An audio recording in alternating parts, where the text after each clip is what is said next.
ஒரு கிராமத்துல வாசுங்கிற ஒரு செருப்பு தைக்கிறவர் இருந்தாரு. அவரு ரொம்ப அறிவானவரும் கூட. எந்த சமயத்துல எப்படி நடந்துக்கணும்னு நல்ல சமயோஜித புத்தியும் அவருக்கு இருந்துச்சு. ஒரு நாள் அவர் தன்னோட சாப்பாடை பக்கத்துல வச்சுக்கிட்டு ஏதோ வேலைக்காக செருப்பை தைச்சுக்கிட்டு இருந்தார் அவசரமா. அப்ப அந்த சாப்பாட்டுல நிறைய ஈக்கள் வந்து முச்சுது. உடனே வாசு தான் கையில இருந்த அந்த செருப்புனால அந்த ஈக்களை பட்டார்னு அடிச்சிட்டாரு. அதுல நிறைய ஈக்கள் இறந்து போயிடுச்சு. அந்த ஈக்கள் எல்லாம் எண்ணி பார்த்த வாசு, ஒரே நேரத்துல நான் 200 ஈக்களை கொன்னுட்டேன், இன்னும் 100 ஈக்களை காயமும் படுத்திட்டேன், அதனால நான் பெரிய வீரன் தான் அப்படின்னு மனசுல நினைச்சுக்கிட்டு சிரிச்சுக்கிறாரு. அவர் இனிமே இந்த கிராமத்துல இருக்கிறத விட நம்ம அரண்மனைக்கு போய் அரசர்கிட்ட கேட்டு ஏதாவது பெரிய வேலையும் அதுக்குண்டான செல்வமும் வாங்கி நல்லா வாழலான்னு முடிவு பண்ணி தன்னோட கிராமத்திலேருந்து அரண்மனையை நோக்கி போறாரு. போற வழியில தன்னோட உடைய சிப்பாய்கள் போடுற உடை மாதிரி மாத்திக்கிட்டு கையில ஒரு பெரிய உடைவாளையும் எடுத்துக்கிட்டு அரசரை போய் சந்திக்கிறாரு. அரசர்கிட்ட நான் இந்த கிராமத்திலேருந்து வரேன், நான் ஒரு பெரிய வீரன் அப்படின்னு சொல்றாரு. இதை கேட்ட அரசரும், என்னது நீ பெரிய வீரனா, நீ இதுக்கு முன்னாடி என்னென்ன பண்ணிருக்க சொல்லு அப்படின்னு கேட்கிறாரு. உடனே வாசுவும், நான் ஒரே நேரத்துல 200 பேரை கொன்னிருக்கேன், 100 பேருக்கு மேல காயமும் படுத்திருக்கேன், நான் எவ்வளவு பலசாலி தெரியுமா அப்படின்னு சொல்றாரு. இதை கேட்ட அரசருக்கு ரொம்ப குழப்பமாயிடுது. ஏன்னா வாசுவை பார்த்தா ரொம்ப திடகாத்திரமாவோ பலசாலி மாதிரியோ தெரியல. அவர் சொல்ற வீர தீர பிரதாபங்கள் எல்லாம் எப்படி நம்புறது அப்படின்னு அரசர் யோசிக்கிறாரு.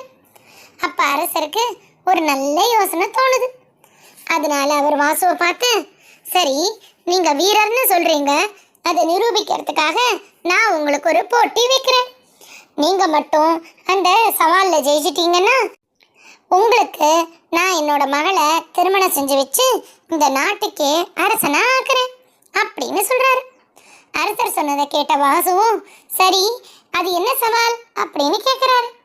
உடனே அரசரும், இந்த நாட்டோட எல்லை பகுதியில ஒரு பெரிய காடு இருக்கு, அந்த காட்டுக்கு பக்கத்துல சில கிராமங்களும் இருக்கு, அந்த காட்டுல ஒரு பெரிய அரக்கன் வாழ்ந்து வரான், அந்த அரக்கன் தினமும் அந்த சுத்தி இருக்கிற கிராமங்களுக்குள்ளெல்லாம் புகுந்து அங்க இருக்கிற கால்நடைகளையும் மனுஷங்களையும் அப்படியே பிடிச்சு முழுங்கிடுறான். அதனால அந்த கிராம மக்கள்லாம் எப்பவும் ரொம்ப பயத்தோடையே வாழறாங்க. அந்த அரக்கனை எப்படியாவது தாக்கி வெளியில அனுப்பிடணும்னு அவனை அழிச்சுடணும்னு நிறைய வீரர்கள் இது வரைக்கும் அந்த காட்டுக்கு போயிருக்காங்க. ஆனா எல்லாரையுமே அந்த அரக்கன் பிடிச்சு தின்னுடுறான். உங்களால அந்த அரக்கனை அந்த காட்டை விட்டு வெளியில அனுப்ப முடிஞ்சாலோ இல்லைன்னா அவனை அழிச்சாலோ கண்டிப்பா நீங்க இந்த சவாலில் ஜெயிச்சிடுவீங்க. நீங்க ஜெயிச்சிட்டீங்கன்னா நான் முன்னாடியே சொன்ன மாதிரி என்னோட மகளை உங்களுக்கு திருமணம் செஞ்சு வச்சு இந்த நாட்டுக்கே உங்களை அரசரா ஆக்குறேன் அப்படின்னு சொல்றாரு. அரசர் சொன்னதை கேட்ட வாசுவும், நான் இந்த சவாலை ஏத்துக்கிறேன் அப்படின்னு சொல்லிட்டு அரண்மனையிலேருந்து அந்த காட்டை நோக்கி வேகமா நடந்து போக ஆரம்பிக்கிறான். வழியில அங்க இருந்த கிராமத்துல ஒரு பெரிய வெண்ணெய் கட்டியை வாங்கி அதை நல்ல உருண்டையா கல் மாதிரி ஆக்கி காய வச்சு தன்னோட அங்கியில இருந்த பைக்குள்ள அதை போட்டுக்கிட்டு அந்த காட்டை நோக்கி போறான். அந்த காட்டுக்குள்ள வந்து அந்த அரக்கன் எங்க இருப்பான் அப்படின்னு யோசிச்சுக்கிட்டு ஒரு மரத்து மேல ஏறி நல்லா சௌகரியமா உட்கார்ந்துட்டு இருக்கான். அப்போ அந்த வாசுவோட பையில இருந்த தானியங்களை பார்த்த ஒரு சின்ன குருவி வாசு கிட்ட வருது. உடனே வாசுவும் அந்த குருவியை எடுத்து தன்னோட சட்டையோட பைக்குள்ள வச்சுக்கிறான்.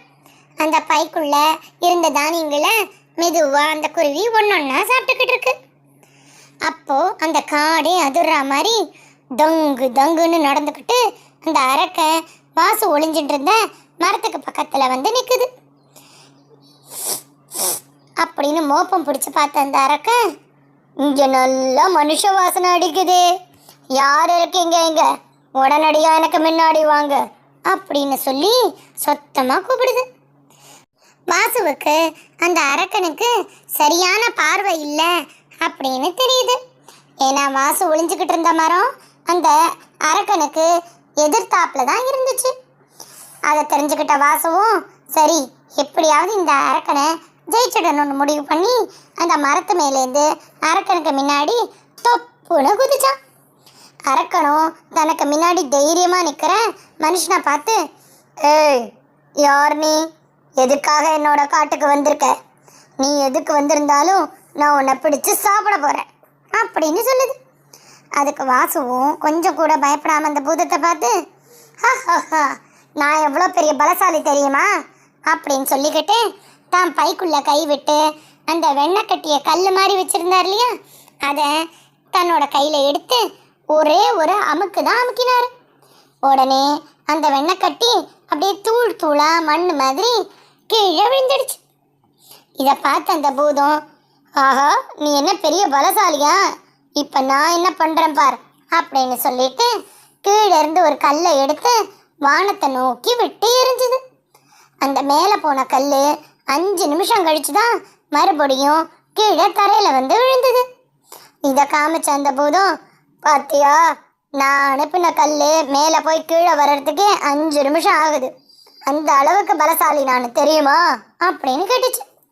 உடனே வாசுவும், இது என்ன பிரமாதம், நான் ஒரு கல்லை தூக்கி வானத்தில் போட்டேன்னா அந்த கல் நம்ம பூமியை விட்டே வெளியில் போயிடும், மறுபடியும் கீழே வரவே வராது, பார்க்குறியா அப்படின்னு சொல்லிட்டு கீழே குனிஞ்சு கல்லை எடுக்கிற மாதிரி தன்னோட பையில இருந்த அந்த சின்ன குருவியை எடுத்து வேகமாக மேலே தூக்கி போடுறாரு.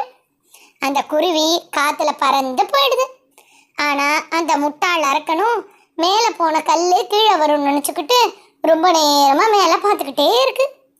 ஆனால் அது குருவிங்கிறதுனால மறுபடியும் வரவே இல்லை.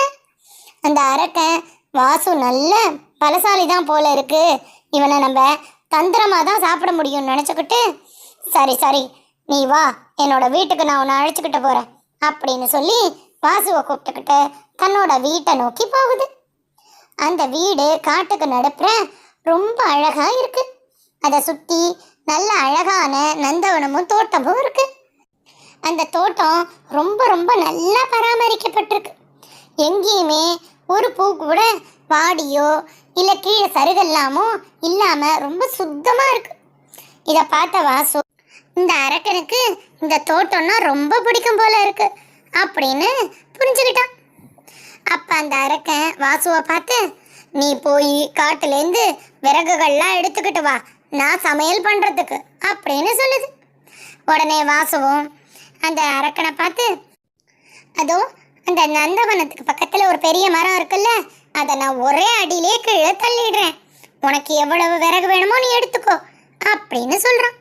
அதை கேட்ட அந்த அரக்கன், இந்த மரத்தை மட்டும் இவன் கீழே தள்ளினா அது நம்மளோட தோட்டத்துக்குள்ளே விழுந்து நம்மளோட தோட்டத்தையே பாழ் பண்ணிடுமே அப்படின்னு யோசிச்சுட்டு, வேண்டாம் நானே போய் விறகெல்லாம் எடுத்துக்கிட்டு வரேன் அப்படின்னு சொல்லிட்டு காட்டுக்குள்ளே போய் விறகெல்லாம் எடுத்துகிட்டு வருது. இப்போ வாசுவை பார்த்து, நீ அங்கே பக்கத்தில் இருக்க கிணறுக்கு போய் சமையலுக்கு தேவையான தண்ணீரெல்லாம் எடுத்துட்டு வா அப்படின்னு சொல்லுது. வாசு உடனே அந்த அரக்கனை பார்த்து, நீ எனக்கு நல்ல உறுதியான கயிறை மட்டும் கொடு, நான் அந்த கிணத்தையே கட்டி இங்கே எடுத்துட்டு வந்துடுறேன் அப்படின்னு சொல்கிறான்.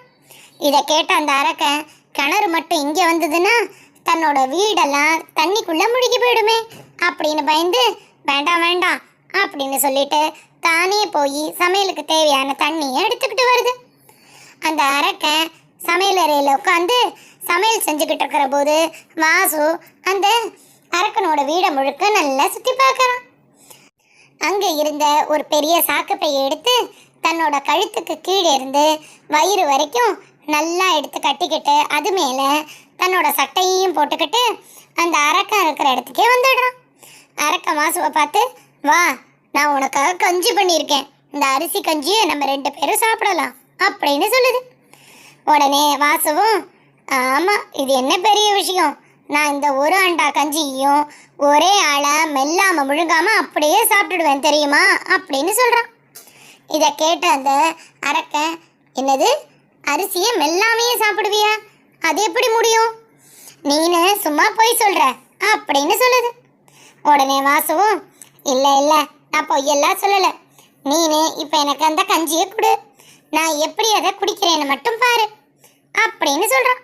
உடனே அந்த அரக்கன், நீ அந்த கஞ்சியை மென்று தின்னுட்டேன்னா நான் உன் வயிற்றுக்குள்ள போய் பார்க்க முடியும், நான் நம்ப மாட்டேன் அப்படின்னு சொல்லுது. உடனே வாசுவும், வேண்டாம் வேண்டாம், நீ என் வயிற்றுக்குள்ள போய் பார்க்க வேண்டாம், நான் இந்த கஞ்சியை ஒரே மடக்கில் குடிச்சிட்டு என்னோட வயிற்றை கிழிச்சே காட்டுறேன், நீ பாரு அப்படின்னு சொல்லிட்டு அந்த பூதத்துக்கு தெரியாம கொஞ்சம் இருட்டா இருக்கிற இடத்துல உட்காந்துக்கிட்டு அந்த கஞ்சி கலையத்தை எடுத்து தான் வாய்க்கிட்ட கொண்டு போற மாதிரி கொண்டு போய் அந்த சாக்குக்குள்ள அந்த கஞ்சியை முழுக்க ஊற்றி வச்சுடுறான். நான் சாப்பிட்டுட்டேன் பார்க்குறியா அப்படின்னு சொல்லிட்டு பக்கத்தில் இருந்த ஒரு கத்தியை எடுத்து தன்னோட சட்டையில வயிற்று பகுதியை கிழிச்சு காட்டுறான். அங்கே அந்த சாக்கு பைக்குள்ளே இருந்த கஞ்சி அப்படியே அரிசியும் கஞ்சியுமா வெளியில கொட்டுது. இதை பார்த்து அந்த அரக்கன் பயந்து போயிடுறான். இவன் உண்மையிலேயே பெரிய பலசாலி தான் போல இருக்கு, ஒரு அண்டா கஞ்சியையும் மெல்லாம கூட குடிச்சிட்டானே அப்படின்னு தெரிஞ்சுக்கிட்ட அந்த பூதம், சரி சரி வா தூங்க போகலாம் அப்படின்னு வாசுவை அழைச்சிக்கிட்டு போய் ஒரு கட்டில்ல அவனை படுக்க சொல்லிட்டு அங்க பக்கத்துல இருந்த அடுத்த கட்டில்ல அந்த அரக்கம் படுத்து நல்லா கொரட்டை விட்டுட்டு தூங்க ஆரம்பிச்சிட்டான். அந்த அரக்கம் நல்லா தூங்கினதுக்கு அப்புறம் பொறுத்து எழுந்த வாசு, நம்ம இங்க தூங்குறது நம்மளுக்கு நல்லதில்லை, நம்ம எப்பவும் விழிப்போட இருந்தாதான் நம்ம இந்த அரக்கன்கிட்ட இருந்து தப்பிக்கவும் முடியும் அப்படின்னு நினச்சிக்கிட்டு தோட்டத்துக்கு போய் ஒரு நல்ல பெரிய தர்பூஷணி பழத்தை எடுத்துக்கிட்டு வந்து தான் படுத்திருந்த இடத்துல அந்த பழத்தை வச்சுட்டு மீதி தலையணை எல்லாம் அடுக்கி போர்வையை எடுத்து அந்த தர்பூஷணி மேலே போத்திட்டு கட்டில் கடியில் ஒளிஞ்சுக்கிட்டான். நல்ல நடுநிசி தாண்டினோன்னு அந்த அரக்கன் எழுந்து பார்த்து தான் பக்கத்தில் இருந்த பெரிய இரும்பு தடியை எடுத்து வாசு தான் தூங்குறான்னு நினச்சிக்கிட்டு அந்த தர்பூசணியை நல்லா அடின்னு அடிக்குது. அப்போ அந்த தர்பூசணி உடஞ்சி உள்ள செவப்பா தெரியுது. அதை பார்த்த அந்த அரக்கன், சரி இந்த வாசு மண்டை உடஞ்சி இறந்து போயிட்டான் அப்படின்னு முடிவு பண்ணி மறுபடியும் கட்டிலில் படுத்து தூங்க ஆரம்பிச்சிடுது. வாசு நடந்ததெல்லாம் கட்டில் கடியிலன்னு பார்த்துட்டு இருந்துட்டு அந்த அரக்கன் தூங்கின உடனே எழுந்திருச்சு அந்த தர்பூசணியை கொண்டு போய் காட்டுக்குள்ளே போட்டுட்டு மறுபடியும் எதுவுமே நடக்காத மாதிரி அரக்கன் பக்கத்தில் இருக்க கட்டிலில் படுத்து போத்திக்கிட்டு தூங்குற மாதிரி நடிக்கிறான். காலையில் அரக்கன் எழுந்து பார்க்குற போது வாசு மறுபடியும் அந்த கட்டிலில் படுத்துருக்கிறத பார்த்து அதிர்ந்து போயிடுது. நேற்று ராத்திரி தானே நம்ம எல்லா பலத்தையும் கொடுத்து இந்த வாசுவோட மண்டையை உடைச்சோம், மறுபடியும் இவன் எப்படி இங்கே தூங்குறான் அப்படின்னு அதற்கு ரொம்ப ஆச்சரியமாக இருந்தது. வாசுவை எழுப்பி, நல்லா தூங்கினியா, நேற்று ராத்திரி ஏதாவது நடந்துச்சா அப்படின்னு கேட்டுச்சு. உடனே வாசுவும், ஆமாம் ஆமாம், நேற்றுக்கு நான் நல்லா தூங்கிக்கிட்டு இருக்கும்போது ஒரு கொசு தான் வந்து என்னை கடிச்சது, வேற ஒன்றும் நடக்கல அப்படின்னு அலட்சியமாக பதில் சொன்னான்.